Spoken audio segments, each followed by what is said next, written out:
এক নম্বরে নামাজ। আমার প্রিয় বন্ধুরা, নামাজ আল্লাহ যেন আফসোস করে বলে, ইয়া আইয়ুহাল ইনসান মা গাররাকা বিরাব্বিকাল কারীম। ওহে মানুষ, এখানে মানব জাতি বলতে আমাদেরকে বোঝানো হয়েছে, মানুষ বলতে ইয়া আইয়ুহাল ইনসান। ওলামায়ে কেরাম থাকলে বুঝবেন, আইয়ুহা মারেফা করে দিছে, নির্দিষ্ট করে দিছে।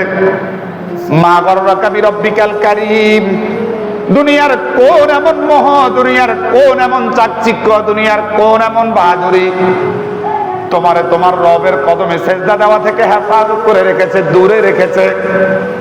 তোমার কি একটু চিন্তা হয় না, তোমার নেতা ডাকা মাত্রই তুমি চলে আসো, দুনিয়ার মানুষ তোমাকে আহ্বান করা মাত্রই তুমি চলে আসো, অথচ তোমার মসজিদ থেকে দিনে 5 বার হাইয়া আলাস সালাহ, হাইয়া আলাল ফালাহ বলা হয়।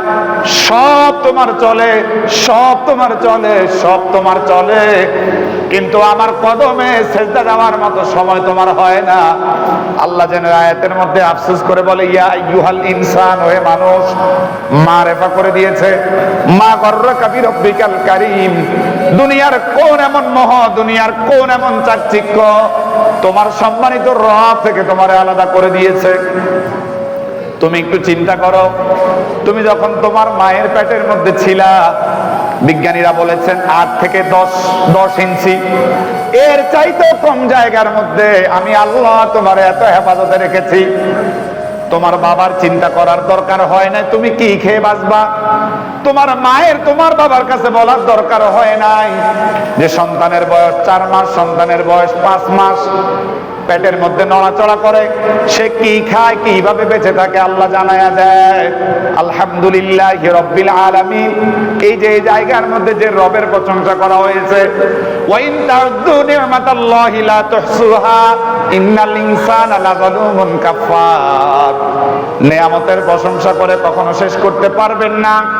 আমারও 3টা সন্তান, বুঝানোর জন্য বলছি, আমার সন্তানগুলো যখন আমার স্ত্রীর পেটের মধ্যে ছিল, আমি একবারও খাবারের জন্য চিন্তা করার দরকার হয় নাই, কারো কাছে হাত পাতার দরকার হয় নাই।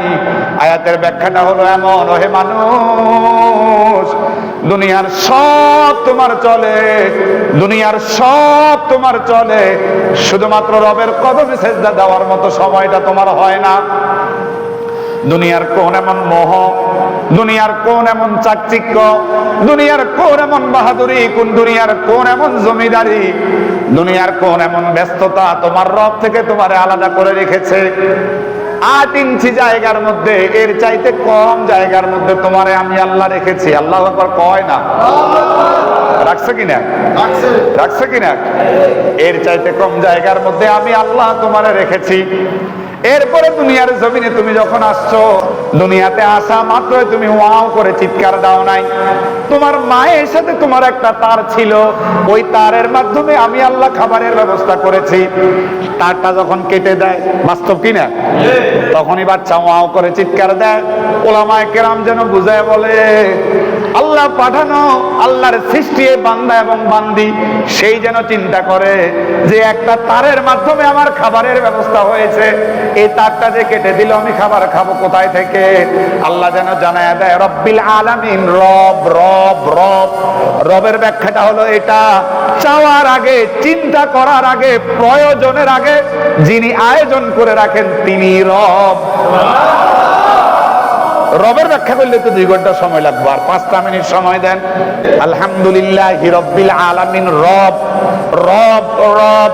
প্রয়োজনের আগে, প্রয়োজনের আগে, প্রয়োজনের আগে, চিন্তা করার আগে আপনার আমার জন্য যিনি আয়োজন করেন তিনি হলেন রব।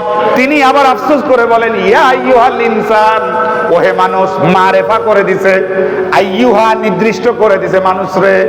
মা গাররাকা বিরাব্বিকাল কারীম, দুনিয়ার কোন এমন মোহ, দুনিয়ার কোন এমন চাকচিক্য তোমার সম্মানিত রব থেকে তোমারে আলাদা করে রেখেছে। পুরাটা সপ্তাহ চলে গেল, একটা সেজদাও তুমি তোমার রবের কদমে দাও না। এমন নাফরমান মানুষ এই এলাকাতে আসেনি? এরপরে যখন বান্দা, বাচ্চা যখন ওয়াও করে চিৎকার দেয়, ওলামায়ে কেরাম বলেন এটা দ্বারা বোঝানো হয় সে যেন চিন্তা করে, তারটা তো কেটে দিলেন, আমি খাবো কোথায় থেকে? রব্বুল আলামিন বলে, আমি তো রব, আমি তো রব, আমি তো রব। চিন্তা করার কোনো দরকার নাই। আগে ছিল একটা তার, তার মানে একটা লাইন, কিন্তু আমি আল্লাহ প্রয়োজনের আগে তোমার জন্য এখন দুইটা তারের আয়োজন করে রাখছি। জোরে কন্যা সুবহানাল্লাহ। রাখছেনি ভাই? তাহলে তিনি কে? যখন যেটা প্রয়োজন সেটা চাওয়ার আগে যিনি আয়োজন করেন তিনি রব, তিনি আল্লাহ। তিনি আফসোস করে বলে, বান্দারে পুরাটা সপ্তাহ চলে গেছে, সব চলছে, বুঝি আমার কদমে সেজদা দেওয়ার তোর সময় হয় নাই। এর মতো নাফরমান আর কেউ হতে পারে না।